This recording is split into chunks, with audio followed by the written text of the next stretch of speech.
Hey, hey, hey. Hey, everyone. What's crappening? Welcome. Live stream number 3. Take 2. Hope you're all doing well. Nintendo didn't pay me to wear this shirt, but it seems to be on topic, so thought we'd go with that. So, thanks for being here. This will probably be one of 2, maybe even 3 live streams talking about gaming because besides guitaring, it's not a word, but it is now. Besides guitaring, gaming is something that I do quite a bit and have for quite a while. So, we're also going to have a dedicated live stream for the music of video games because music in video games is absolutely incredible and I don't want to cut that short. So, I feel like some of the greatest melodies and stuff were created with bits and bytes and they're amazing. So, there will be a new short on Saturday as well for May the 4th be with you, Star Wars Day. So get excited for that. And then all that jazz, all that rock. Please like and subscribe, blah, blah, blah, if you haven't already. So, my parents' biggest regret in life was buying me the very first Nintendo Entertainment System, or NES, or NES if you're British. I was 6 years old. They have regretted it to this day, and they always wonder why in the world they would have done that. I'll tell you why, because it's amazing and it's the greatest thing ever. And who wants to read? I'm not going to read. Who wants to learn? So, yeah. 6 years old, got my very first Nintendo. I was kind of late to the party with Atari and whatnot. I recall my aunt had Atari. My Aunt Ruthie, shout out to my Aunt Ruthie. When I was younger, they had an Atari and they had the giant controller with the rolling trackball kind of thing on it to play Asteroids and Galaga and stuff like that. And that was awesome. But my first foray into gaming, console gaming, whatever, was really Nintendo. So, in case I forget, Oregon Trail needs to come up at some point. So, yeah, legit. Playing the drums. Yes, I am a giant nerd. Thank you, Jordan. Yo, yo, yo, Rue with a view. Yes, and you're right. Video game music is better than a lot of movie scores. Yeah. Yeah. And my wife had an Atari and Pong. The original friggin' Pong. The original Master Blaster. So anyway, I got a Nintendo and it was the packaged in deal. They don't always do that anymore. Really don't so much anymore. Packaging in a game with it. So it was the original NES and it came with the Super Mario Brothers slash Duck Hunt and the gun, the friggin' laser, the zapper was friggin' amazing. But Super Mario Brothers, it it changed my life. I don't know about that. But that very first Super Mario Brothers game was, it's overdone, but chef's kiss to that. But man, the controls was so tight, the platforming, the music. Did I mention the music? Just the anthemic Mario music going down into World 1-2 and everything. Did it. Yeah, everyone knows it.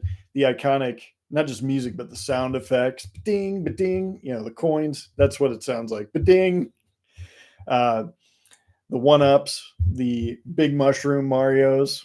Yeah, my Luigi. That's a great question. Anyone that would come over, pretty much. But it was a lot of solo gaming at that point.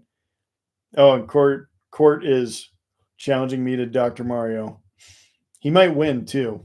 I used to think I was good at that, but I mentioned my Aunt Ruthie. Shout out to my Aunt Ruthie. She and her husband, my Uncle Mike, they're upper 60s and they daily play Dr. Mario to this day. Daily to this day. And it keeps them sharp and they will destroy you. They will destroy me in Dr. Mario. That was one of them too. So I played a ton of Super Mario. Duck Hunt was great, except for that dog that would laugh at you when you missed. That was not so nice, not so encouraging. But Duck Hunt was a blast. It was a blast. It was terrible. I'm looking for that one in the comments. Terrible, terrible joke. But Dr. Mario, I remember I was a kid. I was like 6 years old, 7. I would go to bed, and by our bunk beds, I'd be going to bed, and on our little, I don't even know, 20-inch, maybe more like a 15-inch CRT tube TV. Anyone out there know what a tube TV is? Yeah, all my friends that are my age will know those tube TVs that weighed a metric ton and literally had a glass screen. But my mom and dad, when I was going to bed, would play Dr. Mario for hours as I went to sleep. So fun memories of that. Mario kicking butt with with pills, defeating the evil pills. I think it goes without saying, Mario 2 and 3 were just absolutely mind-bogglingly good. Mind-bogglingly good? Sure. But Mario 2, if you guys have played that, was just it was so different. It was so weird. It is like, the awkward like stepchild Super Mario 2, but that game is awesome. Getting to play as Mario and being different with Luigi, where Luigi had the big jumps and would, like, I don't know, kind of like spin in the air to get more hang time. Playing as Toad when you'd have to dig, because you would dig in that game. Or playing as Peach, where she would just float, jump, and then just float across different things. Friggin' amazing. And then, gosh, what was his name? I always want to call him Eggo. Birdo, the like dinosaur that would throw eggs at you. That game was amazing. I was thinking about this. I think it's time for a poll already, and when I'm not there yet. So in the chat, are you Team Nintendo or Team Sega? We'll say original Nintendo or Sega. We're not even talking Super Nintendo or Genesis yet.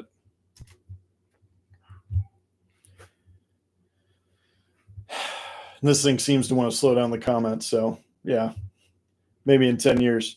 But Super Mario 2, obviously I mentioned, boom, thank you, Court. That's the way to go. Sega. Speaking of sound effects, yeah. Original NES. It's not the NES. It's not the Loch Ness monster. Uh-oh. That's right. Susu Subaru and Rue with a view. Crap. This is going to be rough. We'll go with Susu and Rue view. Friggin' original Nintendo. So Mario 3 was another like life-altering game, and I think it was that, if you guys saw that movie or remember, there was that, it was The Wizard or something. It was like Fred Savage, and he went to some tournament and had to beat Super Mario 3 in, the best time ever or something. I don't remember anything about it except him playing Mario 3 in a tournament. But that game, just getting the friggin' leaf and you could fly, that was incredible. I need to work on my vocabulary for the next live stream. I'm going with fantastic and incredible a lot. You could crouch on the different blocks, and then you could go behind the scenes and run and do stuff, and just all the different worlds and levels. And that game was brutal. I've beaten it several times, but brutal.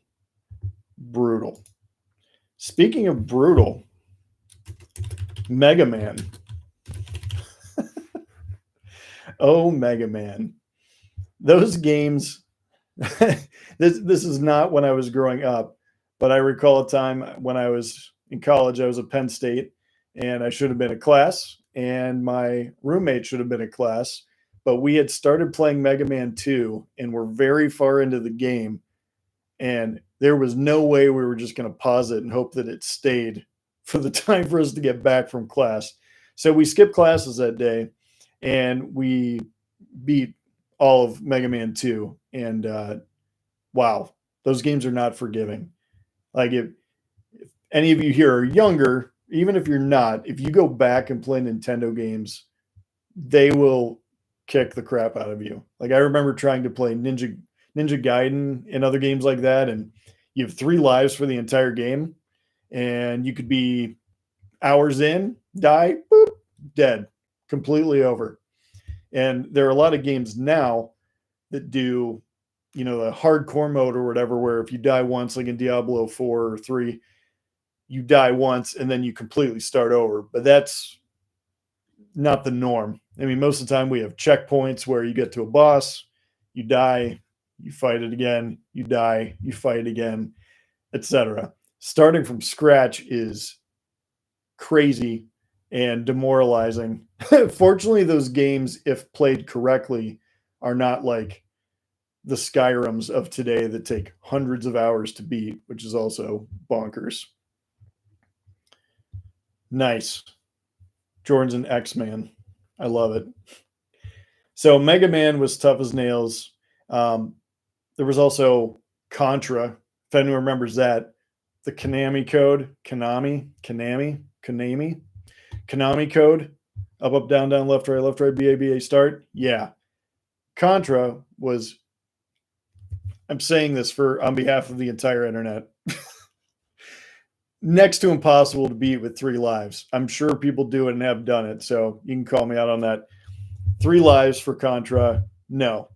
Konami code, 30 lives, doable for sure. Then there are games like Life Force that was really cool. I just remember like some of the art designs on the cartridges were great. Those stickers with like this crazy cobra on it.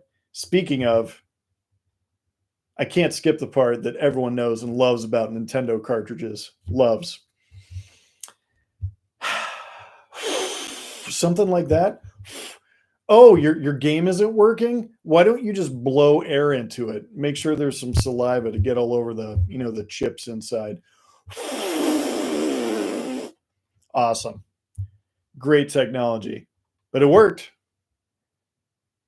Uncle works in Nintendo. He could beat Contra 3 lives. I don't believe you. Easy. 3 lives. Get out of here.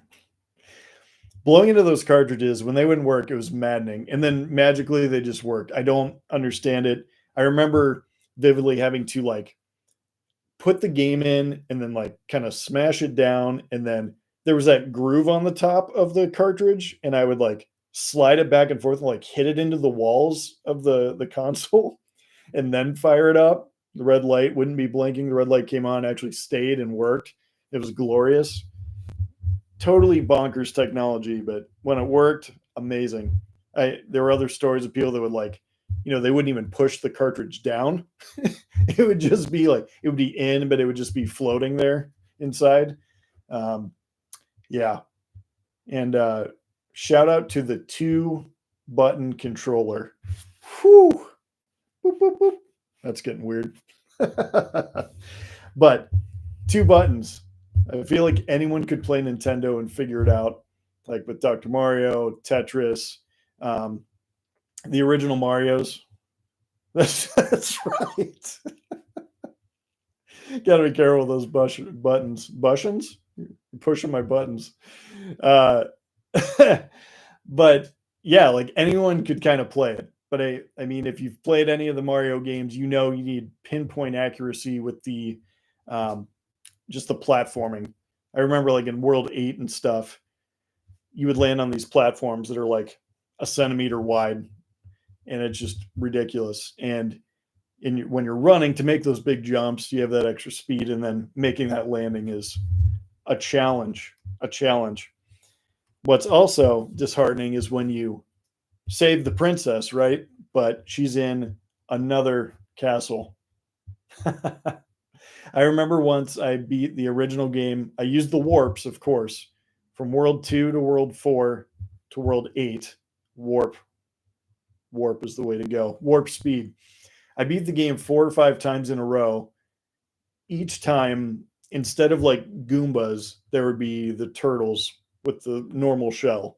And then you'd play it again, and then it was those dudes that you couldn't kill, but just had like a snail shell. and you had to like just clear them out of the way, but you couldn't kill them. Like it got increasingly harder, tougher enemies, but you never really beat the game. So that was very depressing, super depressing. It's just admiring my air conditioner in the background. Ooh. Anywho, so most disappointing endings. Yeah, yeah, that's a good one. Fire them up. Fire them up in the comments for sure. Because that was the worst. Super Mario 3, if I recall, had a pretty decent ending. And congratulate you if you could get through it. Because that game got very challenging. Super Mario 2, I believe, had a legit ending. Disappointing endings, man. I don't know how many Nintendo games I actually beat because they were all so tough. Man, what else? I'm going to have to think about that one, Court. That's pretty good. If you guys think of some with horrible endings, yeah, Super Off-Road. Oh, gosh. No credits, no congratulations, nothing. Just starts back over. Oh, it's just like life, right? You just overcome something and then something else comes up. That's crazy. That really is awful. Angel's upset about it too. So how about I mentioned Mega Man, Dr. Mario, Duck Hunt, Contra. Has anyone, do me a favor, just put yes or no in the comment section if you have played Marble Madness. Not Marvel like Marvel Comics with all my masks back there.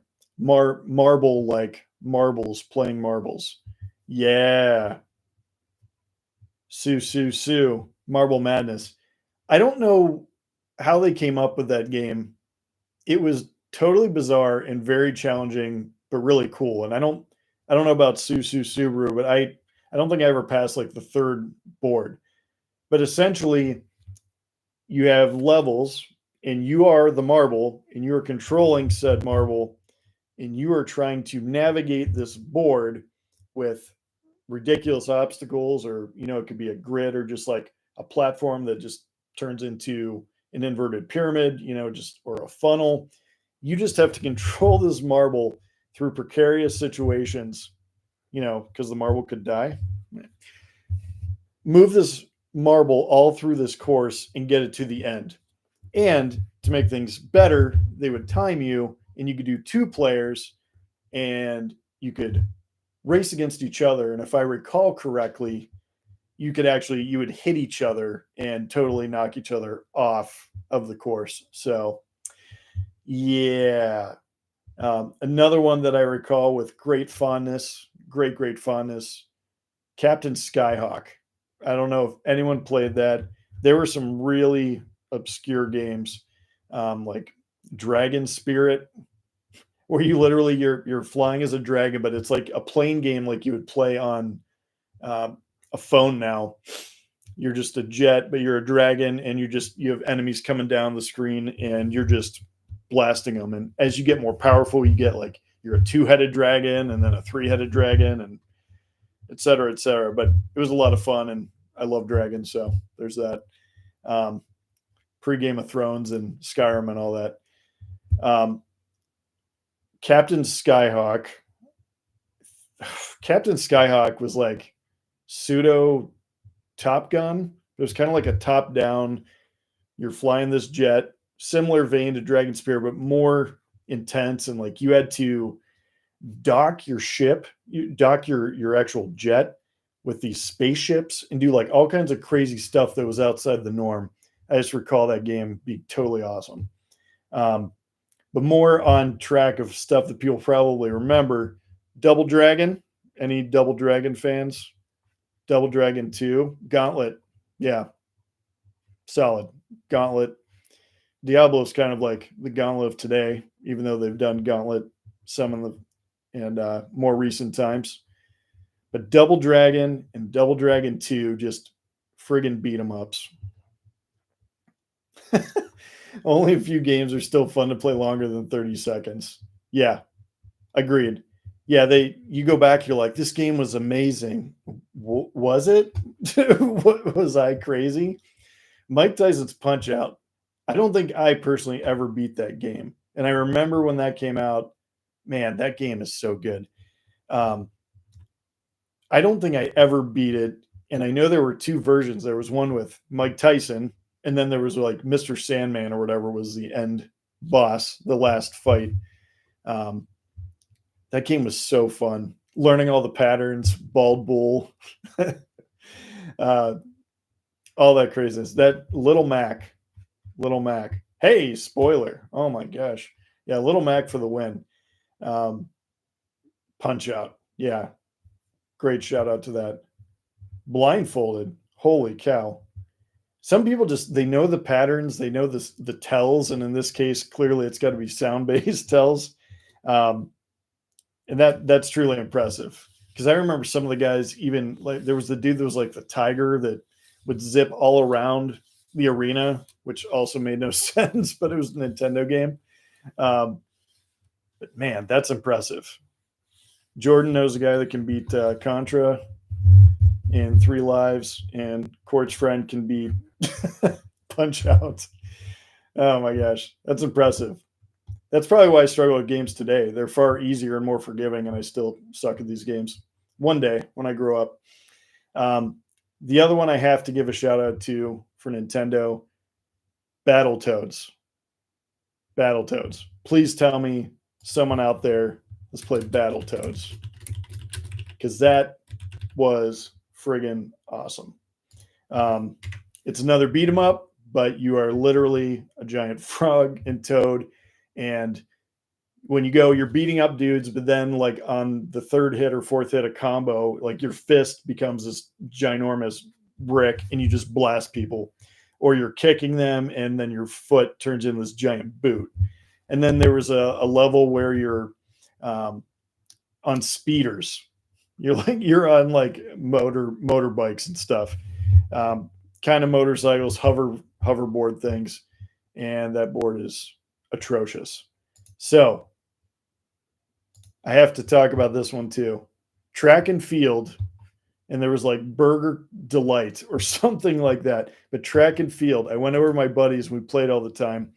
It was literally like it looked like a Twister mat with all the colors and everything, but it was just a giant rug with buttons, kind of like a Dance Revolution thing, but you would literally run on the buttons or jump and land on the buttons to do track and field. So you would do um, long jumps and hurdles and stuff like that. And my favorite, I recall, Ben will never watch this video. Susu Subaru and Angela and others know Ben. And he was always amazing at track and field. We would compete in the 100-yard dash and stuff, and he wouldn't lift his feet. So like it made perfect sense with physics what he did. But I would run, like I'm running. He barely lifted his heels. It was just like just a machine. It would just shred anyone that tried to play him. It was a sight to behold. It was terrifying, and I could never repeat it, but I will never forget. I thought that mat was just going to light on fire. So Court played it, never owned it. Yeah. So let's see. Here we go. Yeah, there's a delay on this. It's fun. Blindfolded. Genesis. Yeah, Jordan, those jet bikes. I beat those jet bikes. I had to essentially memorize the course. Like, and it wasn't even like, it was repetition, but I had to just memorize it. Dude, Excite Bike. I had to memorize that. I never beat Battletoads. That's one of my greatest regrets in life. Excite Bike, yeah. Setting up your ramps and designing your own stages for Excite Bike, that was pretty cool. That legit. That's good. So I'm going to shift now. So I never owned an original Sega. I throughout my career tenure as a video game player, that doesn't make sense. I didn't have any money. I was a kid.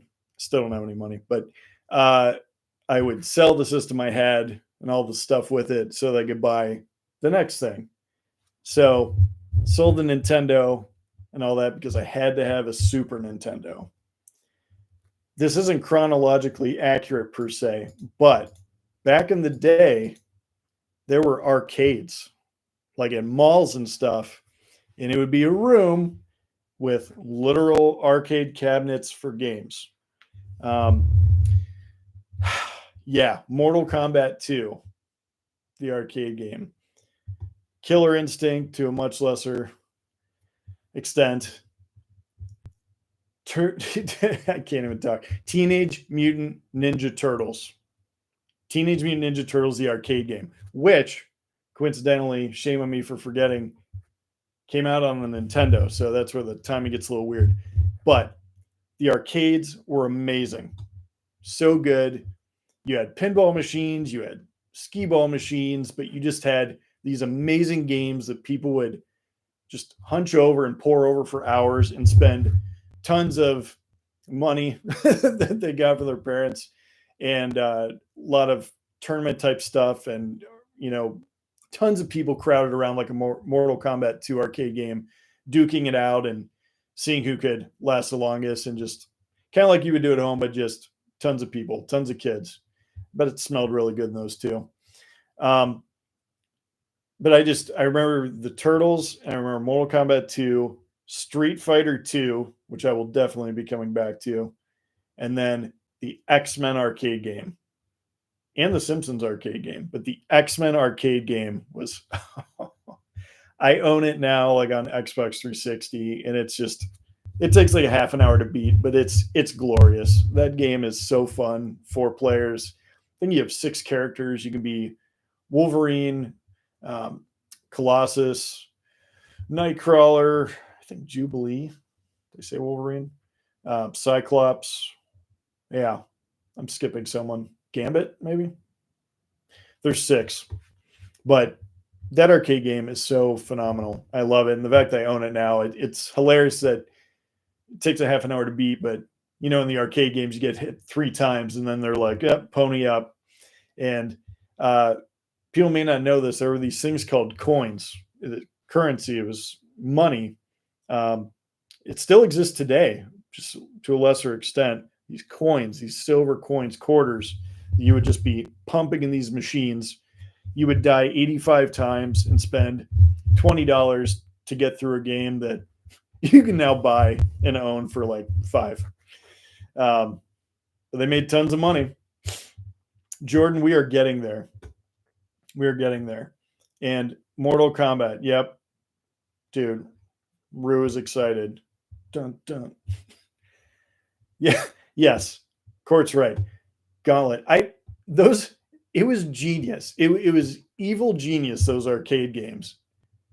People were foaming by kids, foaming at the mouth to play those things, and just over and over again. And even like Time Crisis and stuff now, like at Dave & Buster's, where you get hit once or twice and swipe your card for $2 for another 30 seconds of play. It's ridiculous. I don't know how they pulled that off. Dragon's Lair. That could be. Yeah, Angela, that's true. And with the cards, you don't even know it. You don't have to handle that nasty heavy, the nasty heavy quarters too. So the arcades, this is kind of like my segue of sorts to Super Nintendo. So yeah, Mortal Kombat 2. I mean, the original Mortal Kombat, of course, and all the controversy around that. It was so violent and gory and blah, blah, blah. And it is. And the stuff today makes that look like Winnie the Pooh. Yeah. Mortal Kombat, like 11 and 12, 11, 1. Mortal Kombat 11 and 1. Wow. Brutal. So brutal. But Super Nintendo, I remember I had to get one because I was hanging out with my dad, I guess. I was with my dad and mom and sister, my family, if you will, hanging out with some of their good friends from college. And they had set up Super Nintendo with Street Fighter 2, the arcade game or whatever. Street Fighter 2. And I was just enamored and enthralled. I was just blown away. And the one friend who brought it was just incredible. He always played as Ryu, or Ken, and I got really hooked on playing as Guile. I don't know if you've ever seen Guile. He's got the crazy spiky. He has spikes and a flat top simultaneously. I should try that next time I get my hair cut. If you can do spikes and a flat top. But those games we played for hours and hours. And Jordan mentions the Super Hyper Turbo Championship Edition. They really did that. Yeah, they kept releasing new versions. The Super Hyper Turbo, fantastic, spectacular, Uber Championship Tournament Edition. They kept doing it. But it was the original. That game was so fun, so challenging. Hadouken, yeah, all day, every day. And Blanca, it was all electric. I don't know, that's electric. But we played that a ton. So shout out to Subaru, Super Nintendo, and Ben. We played a crap ton of F-Zero, especially Mario Kart, Super Mario Kart. So just side note, I hate Mario Kart. I also really hate Smash Brothers, probably because I'm terrible at them. But Mario Kart is so friggin' cheap. That blue shell is the devil. When you're playing a skill-based game, in theory, and you're winning, and you're about to cross the finish line, and you get hit with lightning, or especially a blue shell, awful. Hate it. But I do remember fondly playing Mario Kart with Subaru a lot when we did the battle mode with the balloons. You just run around you're driving in carts on the track with your balloons, and then if you hit the other person with the shell, they lose a balloon. Once they lose all 3 balloons, you win. And we played that ad nauseum and loved it. And thank you, Subaru, for confirming. Absolutely. I wouldn't make that up. And Jordan's more of a Tekken and Soul Calibur guy. I can see that. There's so many good fighting genres. Like that'll probably come up more in later systems and stuff, consoles. But Soul Calibur and Tekken, and there was Virtua Fighter and Killer Instinct and Mortal Kombat, and I'm skipping 18 other ones, but I love Tekken 3. I played the crap out of Tekken 3 on the original PlayStation, which we may or may not get to. So, Secret of Mana, that's a good one too. I had played that with people, but I never owned it. But that was a solid one. How can we forget Super Mario World? There seems to be a debate, and if you've played these, which hopefully you have, if you're in the chat, which is better to you, in your opinion, Super Mario 3 or Super Mario World? Because they are both phenomenal games that I think I lean toward World. Nice, Mario 3. They're just both like platforming perfection. Mario Paint. Dude, Scott's here. Noise. Mario Paint. Yeah, they're both so friggin' good. I think I've played Mario 3 more, but Super Mario World is just the friggin' cape. Yeah. So a leaf turns you into a raccoon-ish in 3, and then a feather turns you into, well, having a cape. It doesn't turn you into a cape. Yeah, those games are so friggin' good. Unbelievable. And spoiler alert, I'm saying this now, I never played Super Mario 64. Yeah, I should just turn the camera off right now. Killer Instinct is a game. My shout out to my cousins, Amanda and Katie. I don't know if they'll ever watch this, but they are the biggest gamers I know besides myself and my family. And we played hours and hours of Killer Instinct. And Amanda in particular would always play as Orchid and kick the crap out of me with her stupid batons and turn into a leopard and stuff. And I would typically be Cinder because I would friggin' spam the crap out of my favorite combo where it was like forward, forward, X, forward, forward, X, forward, forward, X. And it would just, you would turn into a flame and blast, turn into a flame and blast, and then turn to a flame, blast, and then do this like crazy uppercut. And you did like a 10 hit combo and tons of damage. And she always hated that. I spammed it. We could have a whole live stream just on button mashers versus people who know how to play the games. We won't go there. Oh, Sunshine, Super Mario Sunshine. Nice. I never played through that one. That was different, but that's really cool. Killer Instinct, F-Zero, Mario Kart, Super Mario World, Donkey Kong Country, 1, 2, and 3. Please show some love in the comments if you played those games.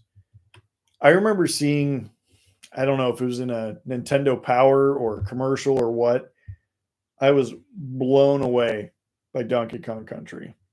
Ooh, that's a good question, Jordan. First 3D game you remember.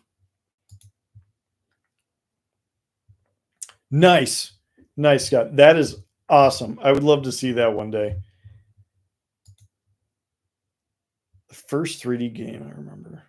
I don't know why. I think about Final Fantasy VII, even though that was 3D-ish. Pre-rendered backgrounds, kind of, FF7. But Donkey Kong Country, on paper, when I think about it, it sounds like it'd be totally stupid, but it's a platformer in the line of like a Mario, but you're playing as Donkey Kong or I think it's his cousin or something, Diddy Kong. But depending on who you pick, Diddy Kong is smaller and faster, more agile, and can do cartwheels and stuff to take out enemies. Donkey Kong's bigger, stronger, can pick up and throw barrels and stuff like that. But the detail, the graphics, the gameplay was so tight and spot on. The levels themselves were designed so brilliantly. The enemies, all the secrets, you could ride on an ostrich or a rhino. You had swimming sections, which games either nephew. Thank you, Scott. Games either seem to nail music sections or they totally destroy them. And I feel like every time they're still difficult, but Donkey Kong Country did it pretty well. Nice, Jordan.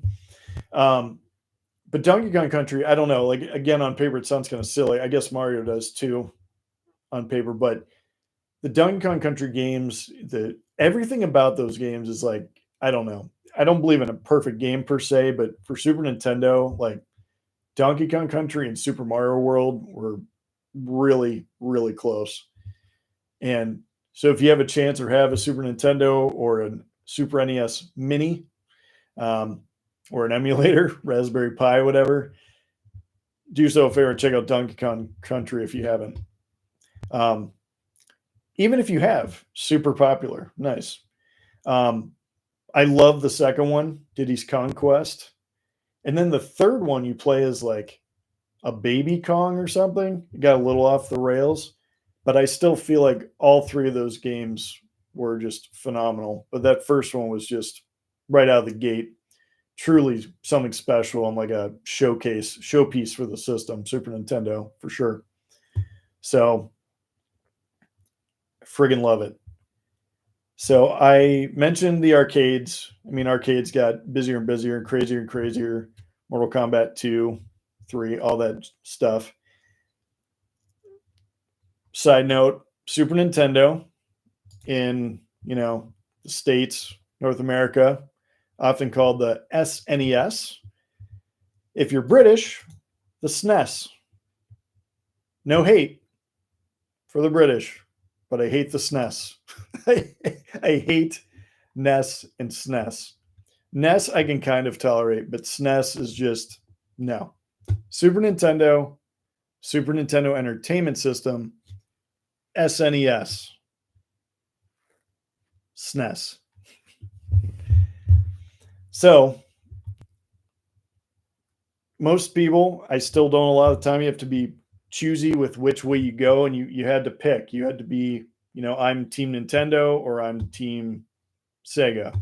I went Nintendo, Super Nintendo, there was Sega, and then there was Genesis. And I will get into that in a sec. But I'm going to do another little poll here. I guess I can make it official. Q&A poll. Let's see, Super Nintendo or Genesis. Agreed, Scott. Agreed. Super Genesis. There we go. Little poll. Yeah. Super Nintendo or Genesis. I guess that could be either you played them, you own them, or you had a preference.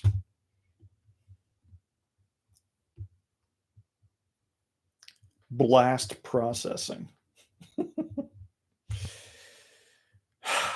Yeah. So I friggin' love gaming in general, and Scott is right, and that's a whole other discussion that could go forever. Oh wow, we're split 50-50.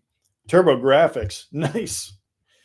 Or we could talk about the Jaguar and the Dreamcast and the 3DO, Atari's 3DO. But the Super Nintendo was my jam, but the Genesis, I was a little jealous at times. I had friends that had Genesis. Think it probably goes without saying you've heard of or seen Sonic the Hedgehog. No, I have not seen either movie. I'm intrigued because I love Jim Carrey. I don't know how he is as Robotnik. If you've seen them, and feel free to let me know in the comments if they're worth seeing. But the Sonic games 1 through 3, I definitely played, and man, I try to go back and play those now. Maybe I'm just old. They're just so fast. I struggle, but they're so good. Stuff like Altered Beast, where you're fighting as a dude and then you alter into a beast. But you can turn into like a giant werewolf and all kinds of other creatures. A lot of fun. There's like Sonic Spinball. Yeah, Sonic's fast. Yeah, that's true. But like Echo the Dolphin was kind of a weird one, but that game was awesome. You're a dolphin and you're swimming around the ocean and doing stuff. That's all I have to share about it, but it was fun. Speaking of, I forgot Jaws, the game based on the movie, the shark, on Nintendo was actually an awesome game and frustrating as heck. But I remember you had to you were swimming around in the ocean and you had to kind of like provoke Jaws. And then at some point you're actually commanding a boat and you have to like stab Jaws with the boat. Interesting, but it was fun. Gunstar Heroes. Nice. Okay. And then there was Vector Man. I don't know if you guys remember that. You're like the green dude that's just particles, green circles combined, kind of a side scroller shooter platformer thing. That was kind of the deal. And then Jurassic Park. Those of you that know me pretty well know that I'm a giant dinosaur nerd, pretty much from birth. 2 years old. Let's see what Scott said. Vector Man promotion. Wow, that's awesome. See, that's how it should be. That's incentive. If you beat Vector Man, you had a chance to maybe win a cash prize. That's awesome. But Jurassic Park is my jam. I've loved dinosaurs since I was 2 years old. I wanted to be a paleontologist. I knew all the dinosaur names, knew how to spell them. It was crazy. Like Deinonychus. People love that one. But the game, there was a Super Nintendo Jurassic Park game, but it was like a top-down. You're in the park and you're trying to not be eaten, essentially. But like it was good-ish. If I recall, it almost went into like a semi first person mode when you were inside facilities, which is cool. But I just remember specifically the Jurassic Park version or game on the Genesis was a side scroller. You could play as you're playing as Dr. Grant. The graphics looked awesome, at least to me and at the time. But then I don't remember. I don't know if you had to beat the game or at a certain point you actually just you get to play as the raptor, and I just thought that was the coolest thing ever. It still is the coolest thing ever. So that's that. So, Scott mentioned the whole console wars and everything, and regardless of the wars, money decided on some stuff, and like the Sega Saturn was out, and I had a neighbor that seemed to get all the obscure ones. Like he had a Sega Saturn, he had a Jaguar, a 3DO. I think he literally had like all of them. I had a Dreamcast at one point, Sega Dreamcast, that sadly died, and that system was actually pretty awesome, ahead of its time. It had an Ethernet port, I think, one of the first for gaming online. Soul Calibur on it was great, and it had these ridiculously weird, kind of cool memory cards that had a little LCD screen, like a Game Boy almost, to store your saves, and you could also play like mini games on them. But I missed out on a lot of those, and I went next to, let's see what Scott says first, or the VMU. There it is. Thank you. The virtual memory unit, and it used like a watch battery to power it. And yeah, the controllers weren't all that comfortable, if I recall. And the analog sticks were like, they were hard plastic with like little nubs like they have now to keep your thumb on it, but they weren't that comfortable. And the cords, if I recall, the cords for the controller came down from the front instead of the back. So the controller cable was like in your way as you were holding it, which is kind of a weird design. But there were some really cool games. So I missed the N64. Let me rephrase that. I never owned the Nintendo 64. And I kind of regret it to an extent. At that point, I deviated to PlayStation. But the N64, I played a ridiculous amount of GoldenEye, like everyone else did. I remember hanging out with some guys in high school. We'd play ping pong and GoldenEye. It was just all night, 4-player split screen, and we'd play some Perfect Dark as well. But I never got to play Zelda on that system. I never played anything. It's sad. Mario 64 and Zelda never got to play. But GoldenEye, was so good. P.S. Those controllers, what were they thinking? The Trident?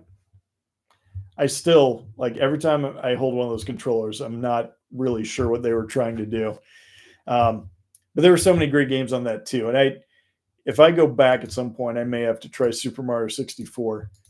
But this is another live stream idea, or even topics like, what great franchises have you not played? And I am embarrassed to say that other than starting one of them now, I've never played through a Legend of Zelda game. Yeah, it stings.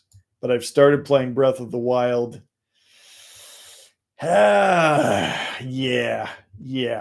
So I'm afraid to admit it. Let's see. N64, made during the transition. Left handles, 2D games, the middle one. Okay. Fair enough.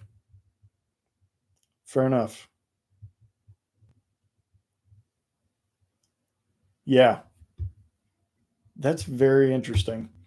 So I mentioned there's so many franchises I missed, but you only have so much time in the day, right?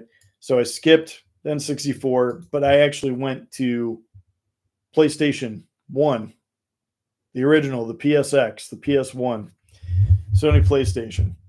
And if you've gone back and played old games, Nintendo looks awesome. Nostalgic. It's just 8-bit glory days. Amazing. Going back and playing like Donkey Kong Country or Super Mario World, like nice. Holds up. It's not what we're looking at today, obviously, but it's still really good.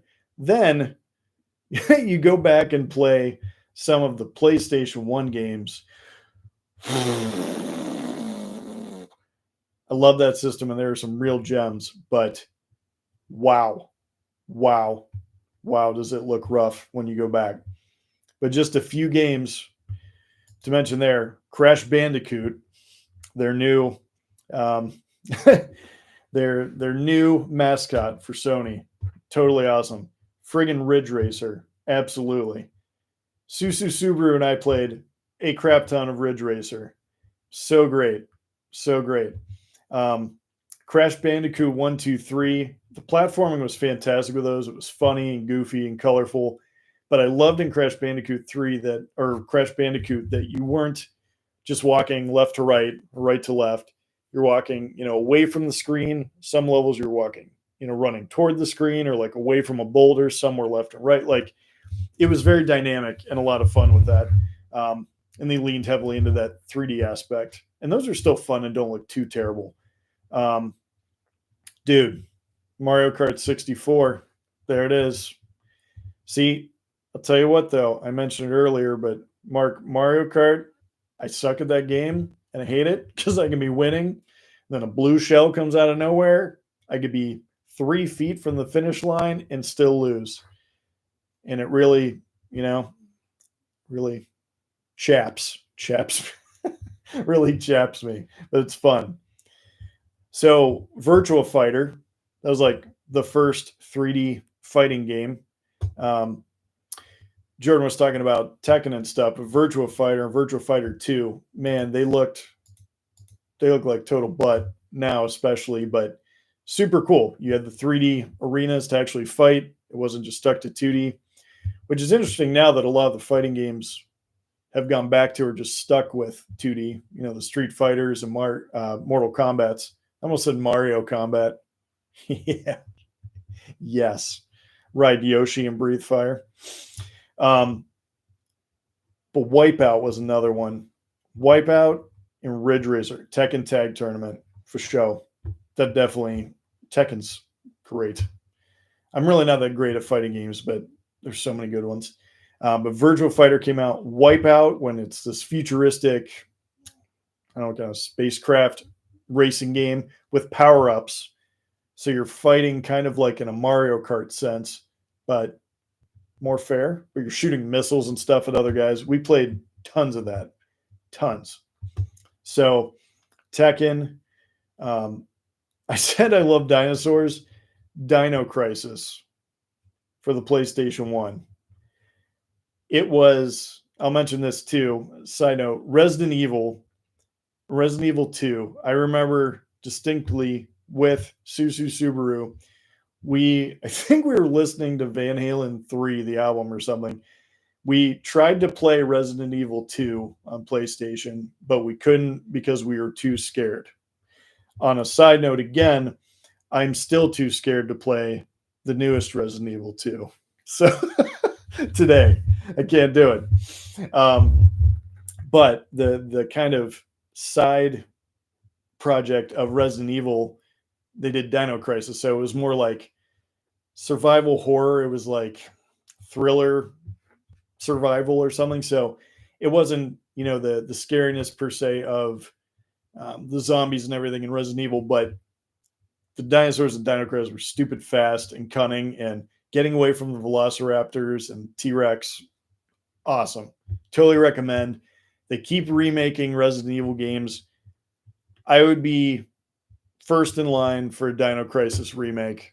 That would be so amazing. So amazing. And Final Fantasy VII. How could I forget that? Anyone heard of that game before? I was having to look down. Yeah, in hindsight, we should have been scared of Van Halen 3. It's very true. I think the image on the cover of that album is like a dude getting hit in the stomach with a bowling ball. And I think it should be an image of just everyone in the world listening to that album taking the bowling ball to the ears.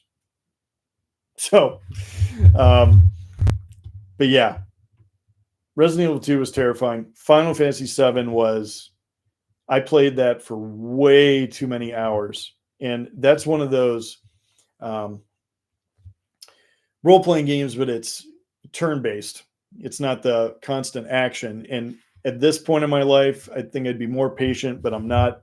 So fortunately, the remakes of those Final Fantasy games are more action-oriented, less of the turn-based action and casting spells and stuff. But that game was revolutionary, still incredible.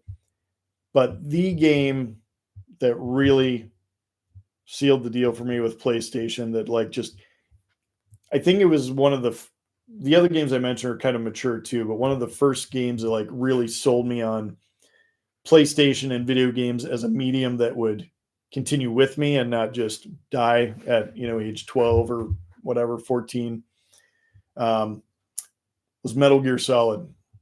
The very first Metal Gear Solid game I played through several times, and that game, the gameplay, the story, the voice acting, it feels so legit. It's heavy. The gameplay itself is incredible. The sound, like the villains, Psycho Mantis in it, like weird tricks they do where you'd have to unplug your controller and plug it in the other port so that Psycho Mantis couldn't read your mind, like mind-boggling stuff. Angela's ahead of the curve. That's only because that's PS2. So PlayStation 1, like I said, Tekken, Wipeout, the Resident Evil games, Crash Bandicoot, Dino Crisis, etc. Just absolutely amazing games. And they need to do another Dino Crisis. That's it. So here's my little audible poll. I'm not going to write it out.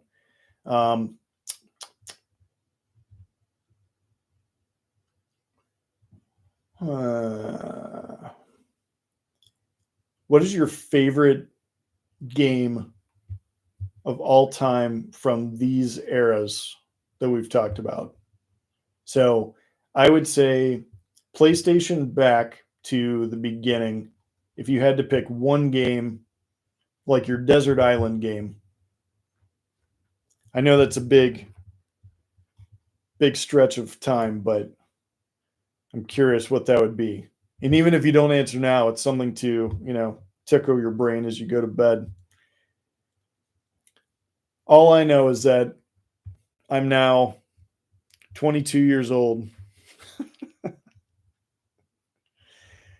I reversed it. I'm 22 years old. But I don't know. I've tried to, I'll get into this more next round, but I have tried to kick the habit of gaming, or my parents have been disappointed every time I haven't throughout the course of my life, but I friggin' love it. I'm a gamer for life. But Nintendo, Super Nintendo, Atari, I'll mention this as a side note. I played the snot out of Oregon Trail when I was in like middle school or whatever. And Sue will certainly know that from when we were in school together. But holy crap, Oregon Trail, greatest computer game ever. Not to mention, other titles like, I don't know, Wolfenstein 3D, Doom. Yeah, the first-person shooters that totally revolutionized gaming and created new genres. Yeah, we are. I figured, with Oregon Trail, so I figured I had to at least give it credit. And dude, Command and Conquer. Okay. We're going to switch over these computer things, and then we're going to have to go to next time. Shocker, I talked a lot. I guess that's the point of these. The computer games, holy crap. Command and Conquer, and if you played like StarCraft, Command and Conquer Red Alert, they were the real-time strategy games, the RTSs. And I feel like Susu always wrecked me I mean, he could tell me if that's, I have no idea. I feel like he beat me pretty consistently. But those games were great. So like you literally had two warring factions, European nations or Russians and Americans or whatever, and just setting up bases and tanks and infantry, um, everything. You would build up this army in this base and send out your troops and all your weapons of war out toward the other person's base to destroy their base, which would be your goal, but also you had to manage maintaining your base too. So you weren't really like actively clicking to shoot, but you were sending your tanks, you were sending your infantry and stuff. And it's really cool. It's kind of like a chess type deal to an extent. I have not played TurboGrafx. That is one I have not. I'll tell you what, I don't know if I said this earlier, but I'm saying it now. Bonk. Yes. We stopped here at PlayStation 1. There is much more to go. Clearly, right now, there's a PlayStation 5, and an Xbox Series X and all that stuff. So there is much more to go and explain. But I have a new short coming out on Saturday. More after that. And then stay tuned for another short for Gamers for Life. Thank you for being here. Talk soon. Peace.